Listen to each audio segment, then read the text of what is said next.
A nightmare strikes, ripping a Dallas family apart. A father makes a desperate escape, while his wife and child are taken by a drug dealer. FBI agents race against time to find the hostages and their abductor. A trail of bodies litters the path to Gino Camacho.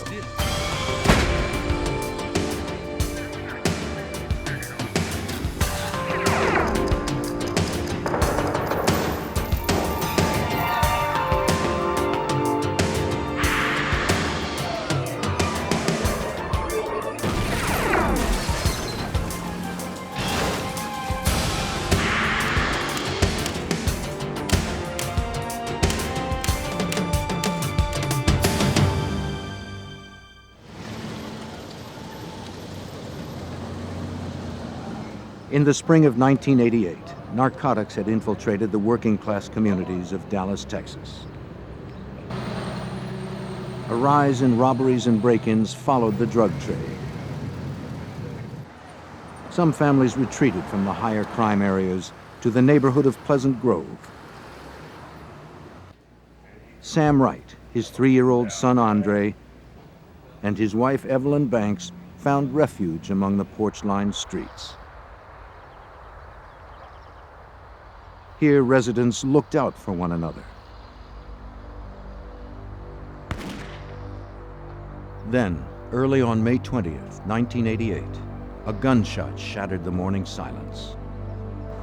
To the shock of one onlooker, 4 armed men emerged from the Wright house, dragging the family to a car.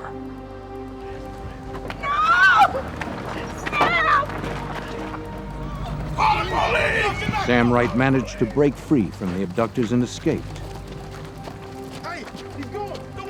The neighbor who witnessed the incident ran to alert the authorities, while Wright dashed behind houses to avoid the gang.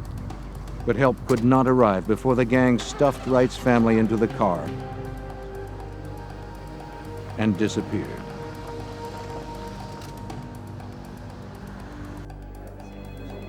Detective Jerry King, now a sergeant of the Dallas Police Homicide Unit, responded to the frantic call. When we arrived, we observed a 2-story frame house. As we entered the house or went up to the entrance of the house, we noticed that there were burglar bars around the porch. Apparently, the lock had been cut off of the door. Strangely, detectives had still not heard from Wright, and the mystery of the morning's events deepened as detectives entered. Inside, the kidnapping investigation expanded to include a murder investigation as well. The police found the body of a young man lying face down in a pool of blood. A driver's license identified the victim as 25-year-old David Wilburn. The hole in the back of Wilburn's head showed that he had been shot point blank, execution style. Bullet fragments were later recovered during an autopsy, but police found no murder weapon at the scene to match the lead. Investigators were thorough and collected anything that seemed promising, but there was little evidence to collect. They also dusted for fingerprints, but retrieved none foreign to the residence. Outside the house, police found that the phone line had been cut. The crime scene yielded little to lead investigators closer to the perpetrators and their kidnapped victims. The abductors had made a lightning assault, leaving little with which to track them. Detectives spoke to the neighbor who'd called 911, hoping she could provide some answers. The interview revealed that Wilburn, the dead man found at the scene, was Sam Wright's nephew. But she didn't know why anyone would want Wilburn executed.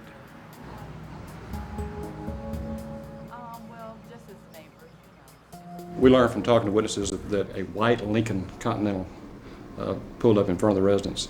4 males exited the vehicle, went to the house. One person went to the back of the house, apparently cut the phone lines and secured the back of the house. Detectives also learned that the Latino man who drove the Lincoln had visited Sam Wright on previous occasions. But no one recognized the others. For investigators, larger questions remained. Where was Sam Wright? And why hadn't he contacted authorities about his family's abduction? Just one disturbing fact was clear. A mother and her 3-year-old son were in the hands of killers. Detective King and his men understood the stakes. We felt like since there was a child involved, an innocent child involved, that time was very important in finding these people that had been kidnapped. Given the urgency, the Dallas police called in the FBI. Special Agent Jose Figueroa was assigned to the case. Every time we receive information about kidnappings, that's a priority case in our standards, especially when a kid is involved. And we don't wait 24 hours to respond to a kidnapping. Figueroa began by searching for Sam Wright, the man who had escaped from the gang. The FBI learned that Wright was a fugitive, on the run for 3 years after fleeing a drug conviction. This explained why Wright, the distraught father, had kept on running and not turned to the police. But the FBI agents needed him. If they were going to move forward and help the wife and child, they had to talk to Wright. Suspecting that Wright was hiding in the area, agents canvassed the Pleasant Grove neighborhood, talking to neighbors.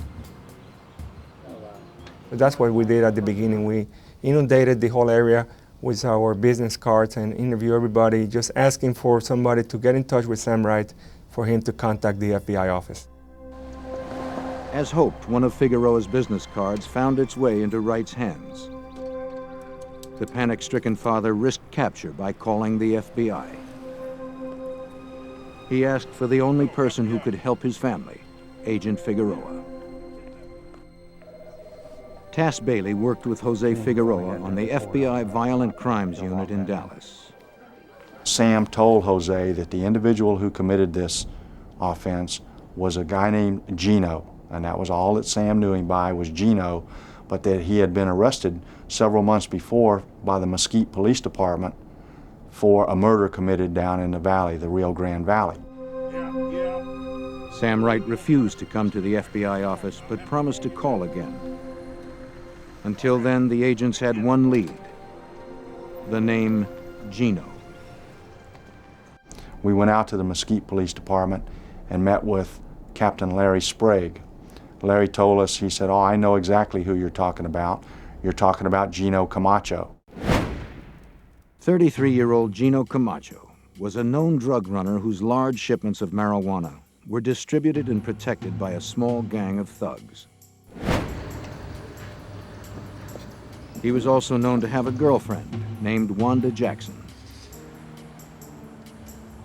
On Sunday, May 22nd, just 2 days after the abduction, agents tracked down Wanda Jackson. They asked her about Gino Camacho's whereabouts, but she denied having any knowledge of where the suspect was. She claimed that she hadn't seen Gino in weeks. The agents left with the suspicion that she was lying. If the FBI had Wright in custody, perhaps they could have negotiated a deal with Wanda as a go-between, letting Camacho believe he would be paid for his hostages. But the agents lacked the leverage that may have encouraged her to work with them. They needed to bring in Sam Wright. When Wright called the next day, they were ready with a tap and trace on the phone.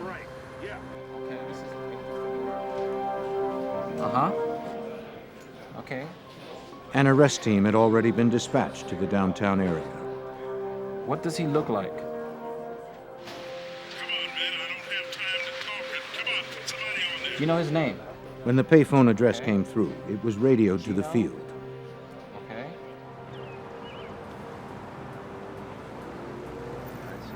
The agents found Wright still using the phone, but they did not move in immediately. Though desperate to find his family, Sam Wright was a convicted drug dealer, a fugitive from the law. Wife and my child. The FBI didn't know how far he might go to avoid capture. Agents spotted one man waiting in the car for the fugitive. Wright could have had others posted nearby.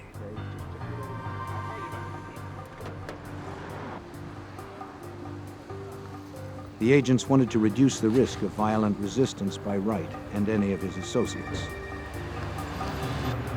Okay, here we go.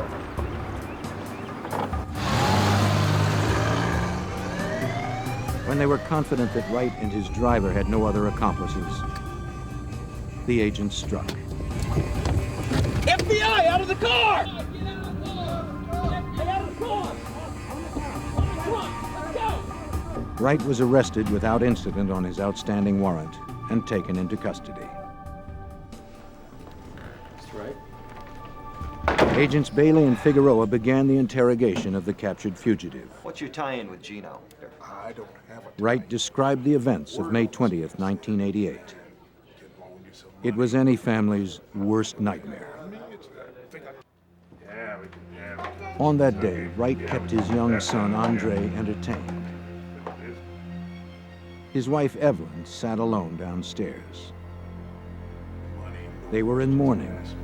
Wright's mother had recently passed away in Louisiana. He was expecting his nephew, David Wilburn, to arrive shortly and drive the family to the funeral. Wright watched for Wilburn's arrival since visitors did not have access to the front door. As a fugitive, Wright had installed burglar bars around the porch, thinking it would protect his family, both from the law and from his violent associates. But the bars could not withstand Gino Camacho's anger. Without warning, 4 men burst into the house brandishing automatic weapons. Sam Wright's past had caught up with him. The one he knew as Gino screamed that he wanted money that was owed him. Wright swore he didn't have it and pleaded for mercy. Gino's rage only escalated. At that moment, Wright's nephew, David Wilburn, arrived. He could not have come at a worse time. Though he was a large man, Gino's men quickly subdued him. Wright described his nephew as a gentle soul who never hurt anyone. Gino yelled that he meant business. To prove his point, he placed the muzzle of a .357 revolver to the back of Wilburn's head. A second later, a single shot brought instant death. Wright watched helplessly as the lifeless body of his nephew collapsed a few feet away. Sam Wright desperately wanted to help authorities, but he swore he didn't have any more information that could assist the investigators in locating his family. While Wright remained in custody, the clock continued ticking for his wife and son. To expedite leads, Dallas police and the FBI orchestrated a media campaign. Area newspapers and television stations featured pictures of Camacho's face. The authorities requested that citizens come forward with any information as to the suspect's whereabouts.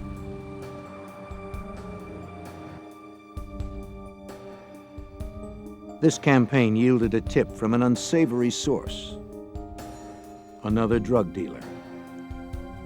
David Munoz, a small-time dealer, called the FBI and was connected to Agent Bailey.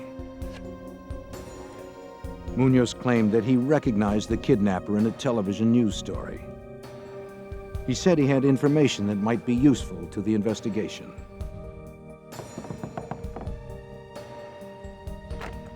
You call my office? Munoz arranged to meet Bailey in his Dallas motel late at night. He told Bailey that he knew who Camacho's accomplices were. He even offered to turn Camacho over to the FBI as part of an unorthodox deal. I got something you want. What Munoz planned on doing was kind of taking over the collection of Camacho's drug debts and business dealings, and wanted us to kind of turn a blind eye towards this. We basically told him no deal. Because there was only a weak connection to the case, Bailey did not arrest Munoz. Nevertheless, the FBI agent managed to extract one key name from the opportunist: Eddie Blaine Cummings. On the street, Cummings was known as Fast Eddie. A background check revealed he had a criminal record and had spent time in jail with Gino Camacho. Cummings was currently on parole for possession of illegal weapons. We attempted to locate Cummings to interview him, and found that he had basically flown the coop. So we got the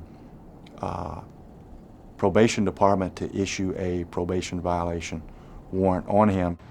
Special Agent Figueroa now had two names, Gino Camacho and Fast Eddie, as he canvassed area nightclubs.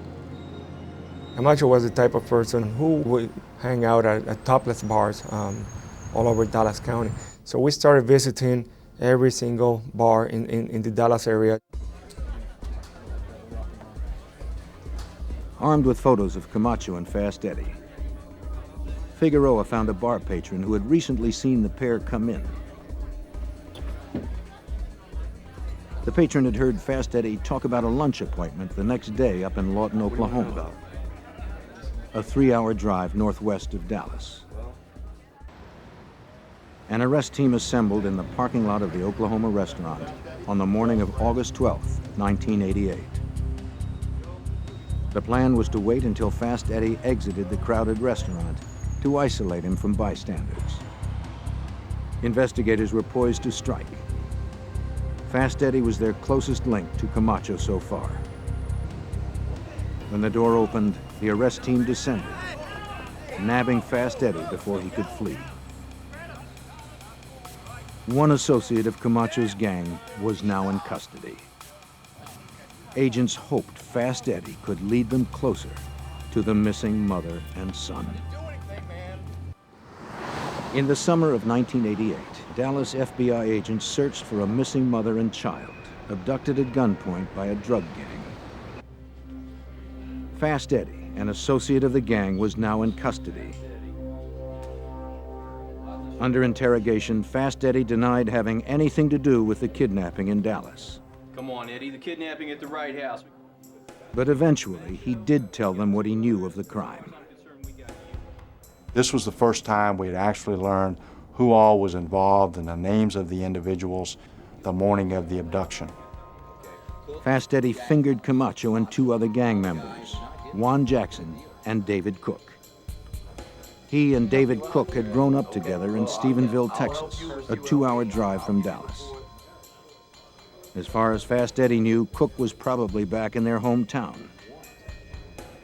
Bailey and Figueroa needed to get Cook, trusting that the lead might take them one step closer to Camacho and the missing mother and child.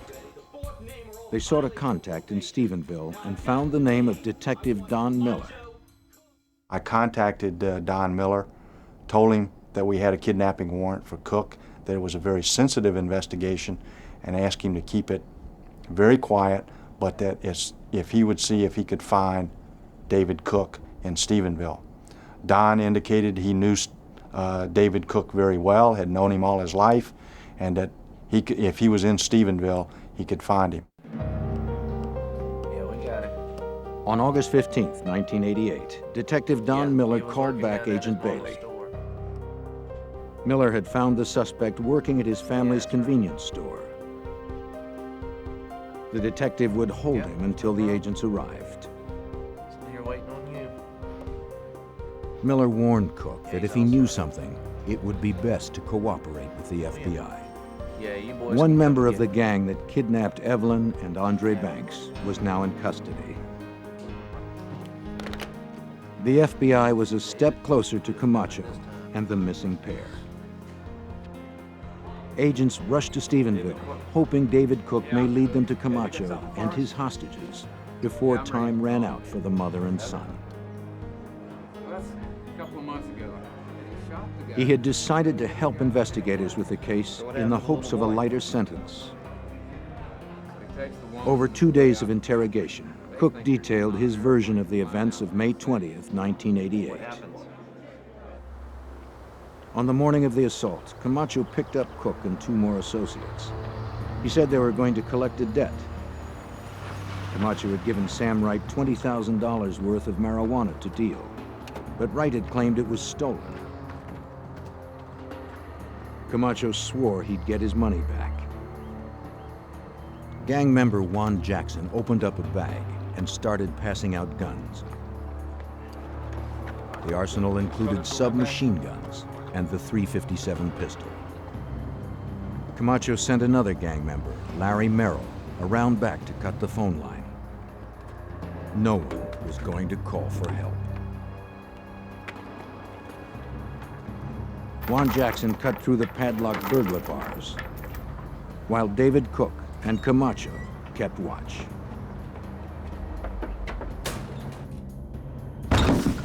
They burst in the front door and found Evelyn Banks in the living room. Camacho had his men sweep the house, guns drawn. Where's my money? Where's my money? Where's my 20 grand? Chance this. Move.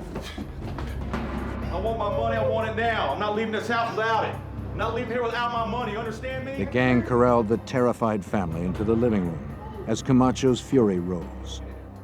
He said that if the family didn't cooperate, they would die. Camacho told him to put the baby on the sofa next to his mother, and that if the baby moved or caused any problems, to shoot him. Where's the money? Take care of you. Please, boys. Where's my money at? Where's my money at, old man? Where's my money at, huh? Gino started screaming how they had ripped him off, how they had not treated him with respect, and he wanted his money and he wanted it now. Amid all the shouting, there came a knock at the door. The assailants' first thought was that the neighbors had summoned the police. Camacho and Jackson moved into position, prepared to fire on the police they thought were on the other side of the door. Come in. When David Wilburn walked through the front door, he was surrounded by the armed gang. The gunmen threw him to the ground without a struggle.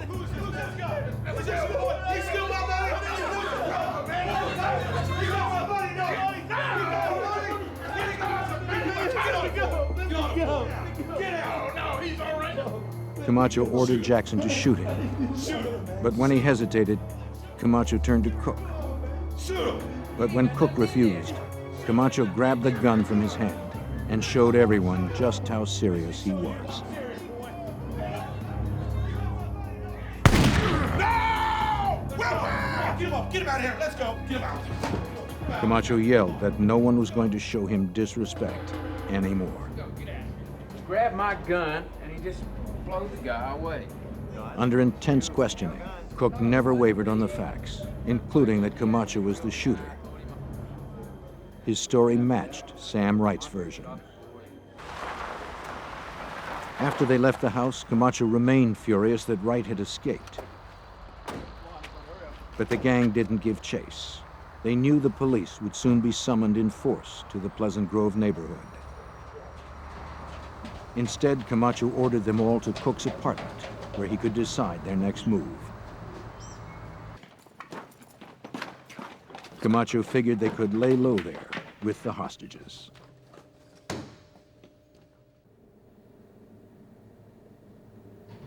Paul Macaluso was the assistant U.S. attorney who tracked the case. They were concerned about damage control. They had 2 witnesses to a murder, to a capital murder, and what to do about them. While in Cook's apartment, Camacho tore the child from his mother's arms. Hurry up! Come on! He shoved a terrified Evelyn into a bedroom and raped her. Afterwards, he left the apartment to pursue another drug deal. Cook told agents that a new gang member, Spencer Stanley, was called to the apartment to guard the hostages while he and Camacho were away dealing drugs at a nearby hotel. Juan Jackson didn't stay much longer. Fearing the heat from the authorities, he cleaned the guns, took some getaway cash, and left the gang for good. The boy throws him in the hole. While Stanley kept watch over the hostages, Cook and Camacho drove to the hotel to make the drug deal. There, just 2 days after the abduction, Camacho got a call from his girlfriend, Wanda Jackson.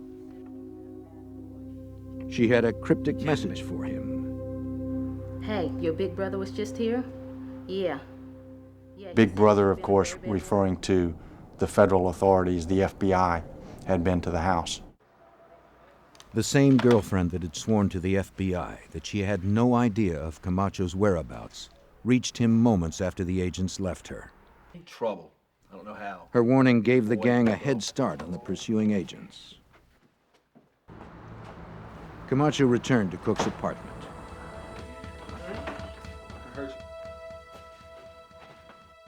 He told Evelyn that he wasn't angry with her, only with her husband over the money. I'm not after you. He said he would release her and Andre if she promised not to go to the authorities. Man owed me the money. She Throw agreed. you around the way I did. With that pledge, Camacho said he would take them to a private airstrip in Oklahoma for a flight to California. Get us all out of here to safety. There they would remain safe until Camacho settled up with Wright. At the end of a grueling interrogation session, Cook told agents that Evelyn and Andre never made it to California. There was no plane for them to board. Cook knew where they were left, across the Texas state line, near Ardmore, Oklahoma. In August of 1988, special agents from Dallas's Violent Crimes Unit had arrested one member of a Texas gang responsible for one murder and the abduction of a mother and child. While in custody, Cook pointed special agents Jose Figueroa and Tass Bailey north to Oklahoma. It was the next stepping stone towards their ultimate goal: finding Evelyn and Andre Banks and their abductor, Gino Camacho. We got David Cook out on a writ, took him over to the office. I gave him a pair of jeans and a shirt to wear instead of the jail uniform, and we got in my car along with a caravan of about 6 or 8 additional agents, and we started up to Oklahoma. For 2 days, the FBI agents drove the roads around Ardmore, Oklahoma, while Cook tried to remember just where he had last seen Camacho's hostages. According to Cook, Camacho had driven Evelyn and Andre Banks to a remote area across state lines. The gang leader had promised to fly the mother and child to her relatives in California from an airstrip that was concealed behind the trees. They pulled the car off the side of the road and together headed into the woods. Spencer Stanley led the way, carrying 3-year-old Andre. In a few hours, she thought she would be on the West Coast, where she would remain until her husband paid the drug debt he owed Camacho. But as they walked deeper into the woods, Evelyn found no clearing for a plane to land. No! Then she saw the hole. No! No! In an instant, she realized what it meant. She fainted from the shock. There was no airstrip, no flight to freedom. She and her son had been brought here to die. Spencer Stanley dropped her child into the open grave. Camacho fired 4 times.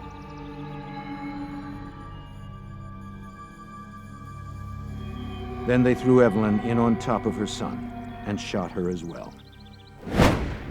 Evelyn Banks and her 3-year-old son Andre died on May 23, 1988. This was the grisly scene that David Cook told agents he was leading them to. The agents had just about reached their frustration point when Cook at last recognized the area. The search for Camacho's victims began in the punishing heat of late summer. The federal kidnapping case had escalated into a homicide case as well. Camacho had now killed 3 people. But if the agents wanted to prove their case against the killer, they had to find the bodies. To pinpoint the burial site, the agents began a line search through the trees. And as we walked in behind those cedar trees, you could see a depression in the ground where someone had dug. All the sod had been torn off. When investigators reached the site, 3 months had passed since the murders. They began the painstaking excavation. They removed small loads and sifted through the dirt, careful not to miss or destroy any evidence.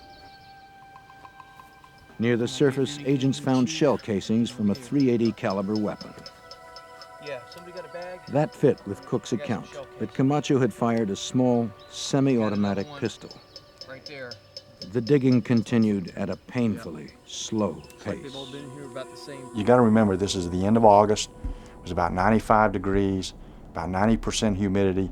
We were in that area of the trees, so there was no air movement. I mean, we were just stuck in there.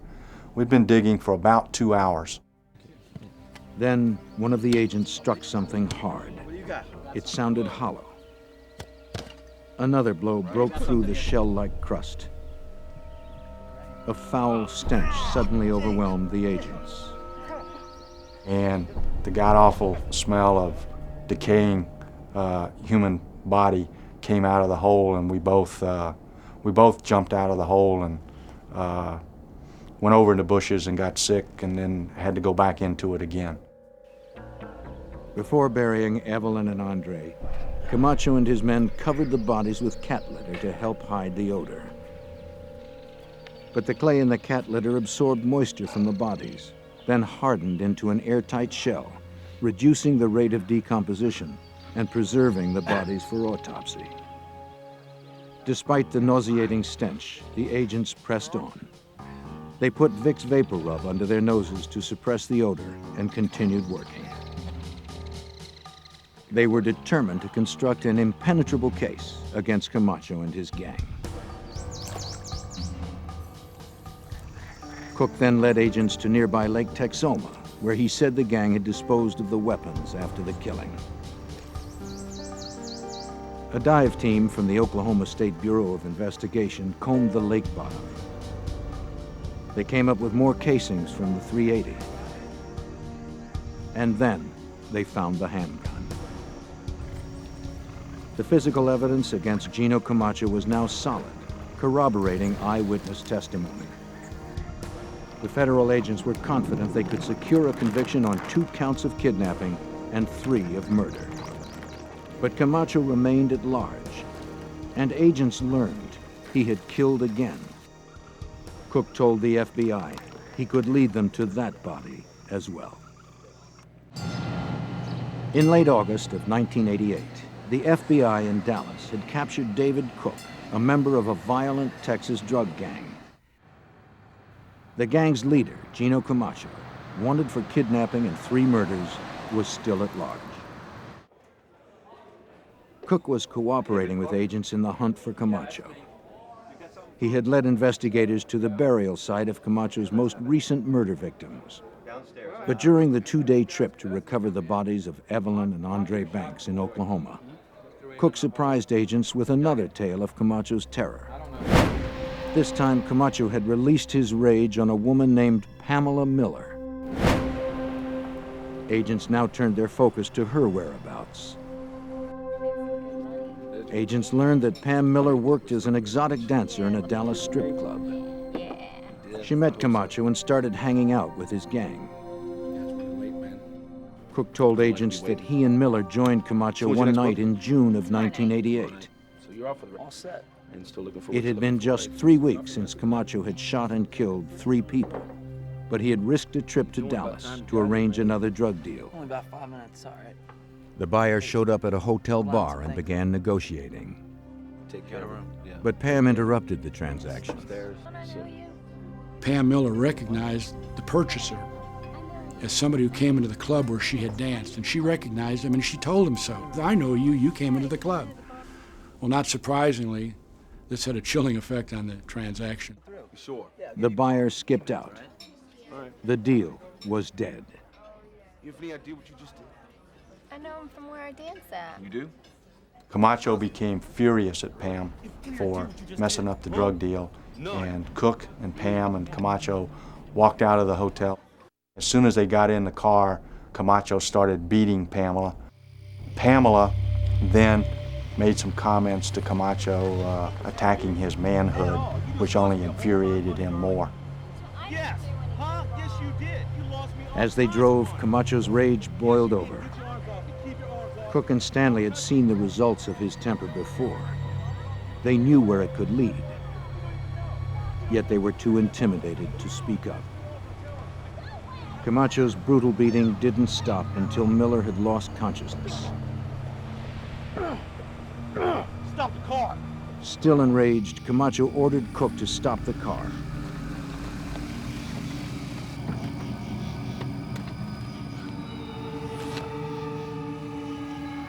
He dragged Miller onto the road, laid her limp body behind the right rear tire, and yelled for Cook to back up.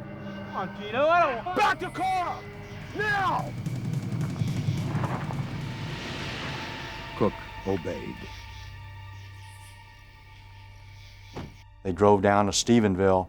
They went to an apartment that was rented by David Cook, and they took Pamela's body and put it in a 55-gallon drum, stuck it out on the patio, stuck a bag of trash on top of it so no one would see there was a body in it. They stayed there for the weekend. Camacho, Stanley, Cook. They sat around drinking beer and partying until Camacho decided to dispose of the body. So we asked David, well, where will we find Pamela's body? And he said, you won't. And we said, why not? He said, well, we chopped her up and put her in a tree mulcher. While I was driving the car, Jose was in the front seat. I looked at Jose, he looked at me, our mouths dropped open, and I almost ran off the highway. I couldn't believe what I just heard. When it came time to dispose of Miller's body, Camacho called a Dallas acquaintance and told him to rent a tree shredder and bring it out to Stephenville. Camacho said he wanted to clear brush for a new landing strip for his smuggling operation. On Monday, the acquaintance arrived with the shredder. Camacho and his gang took an axe and the barrel with the body and drove to the Cook family ranch. Spencer Stanley hacked up Pam's body. The pieces needed to be small so they could fit into the machine's gully.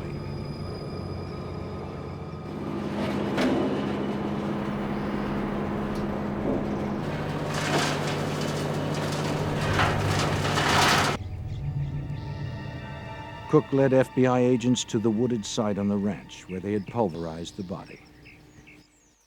It seemed impossible that they would find any remains.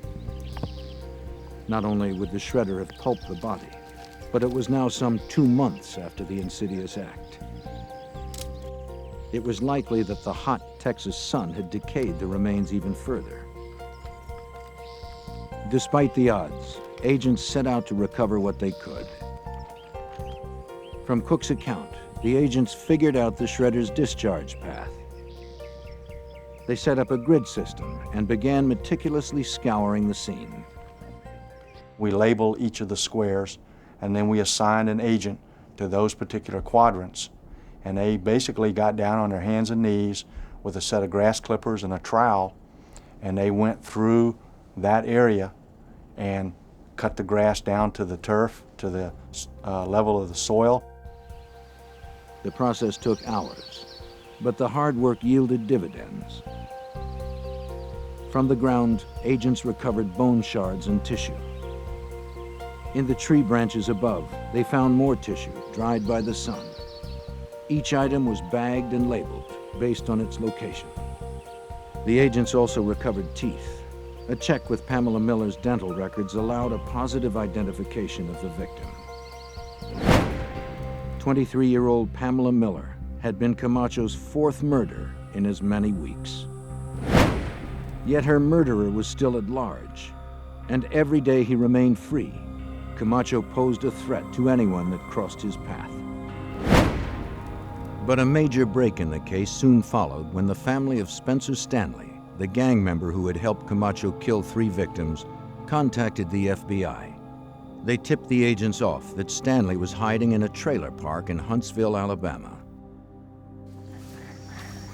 Stanley told investigators that he had thrown the .357 Camacho used to kill David Wilburn into Lake Ray Hubbard near Dallas.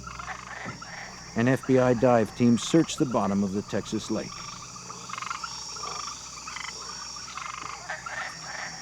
They never found a gun. I got something. But they did find a casing from a .357 and several live rounds. The recovered bullets were taken to the FBI's Materials and Devices Unit in Washington, D.C. for neutron activation analysis. Agents hoped that the bullets from Lake Ray Hubbard could be matched to the bullet that killed Camacho's first victim, David Wilburn.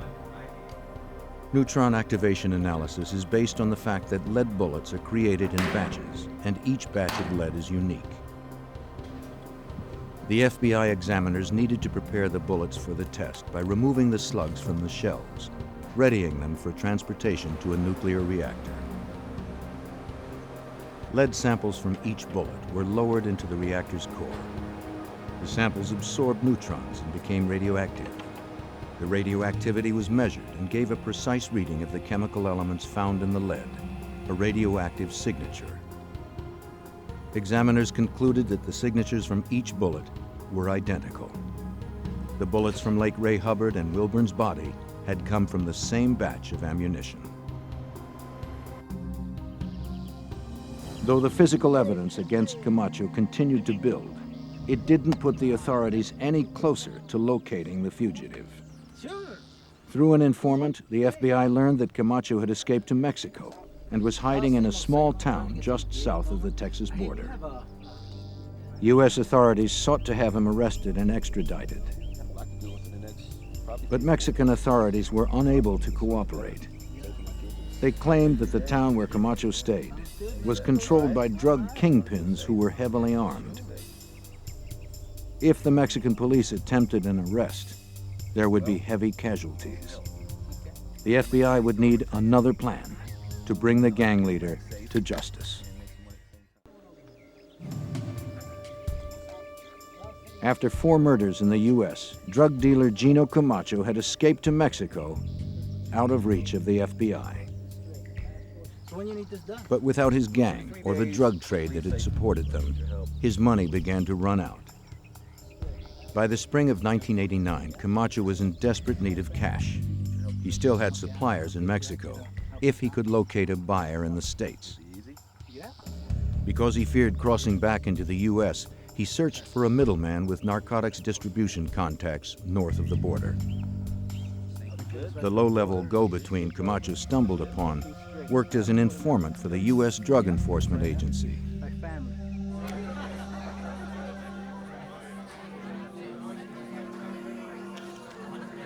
The informant reported to his DEA handler that a man named Gino wanted to set up a drug deal. DEA agent John Lunt was based in Fort Worth, Texas. He was aware that Gino Camacho was wanted by the FBI. Suspecting that this Gino was Gino Camacho, Lunt told his informant that he wanted to go ahead with the deal. Lunt then called FBI agent Tass Bailey with good news. John told me that it sounded like this was Gino Camacho. I then provided John with a photograph of Camacho, which he showed to his informant, and the informant confirmed that that in fact was the individual with whom he had met. To get the fugitive across the border, the FBI offered Camacho a deal he couldn't refuse.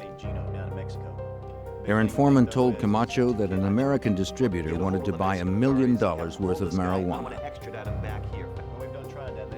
But the distributor needed to finalize the deal in person. He wasn't comfortable doing such a large deal with someone he'd never met. To calm Camacho's fears about entering the U.S., the informant told Camacho the distributor would advance Gino $100,000 when they met in the border town of McAllen, Texas. But there was one problem with the sting. Field agents needed a means of visually identifying the fugitive amongst other border crossers. To make Camacho stand out, the informant sent clothes he said would enable the distributor to identify him. The arrest team committed the clothing to memory: Hawaiian shirt, blue shorts, and a green-brimmed baseball cap. Camacho got the package of clothes at a friend's apartment where he often hung out. But no one could be sure an experienced smuggler like Camacho would not be too suspicious to wear the outfit. We knew that this was going to be our only shot at him, that once he figured he'd been set up, that the informant would be burned and he would be even more cautious than before in doing any type of transaction that would afford us an opportunity to arrest him. So we set up very elaborate arrest plans. On the day of the deal, agents scanned the border crossing for Camacho. They hoped they could find him in the crowd by the telltale clothes that the smuggler had been sent. Then, the arrest team spotted him in the outfit. Camacho didn't realize the place was swarming with federal agents, dressed as patrol guards, tourists, and passers-by. They all had memorized the outfit and his picture. Calmly posing as a tourist, he started across the bridge that spanned the border. FBI agents dressed as Border Patrol guards approached Camacho. The fugitive played it cool and gave a false name, Tomas Sanchez. When the agents asked for identification, he claimed he didn't have any. He was simply an American tourist returning from a day trip to Mexico. The agents coolly told him to come inside for questioning. He went without a fight, believing this minor misunderstanding would soon be cleared. The gang leader was already in FBI custody, and he didn't even know it. Camacho was taken to the Border Patrol office and fingerprinted. Bailey let him stew in the cell for over 2 hours, while agents waited for a computer match on the prints.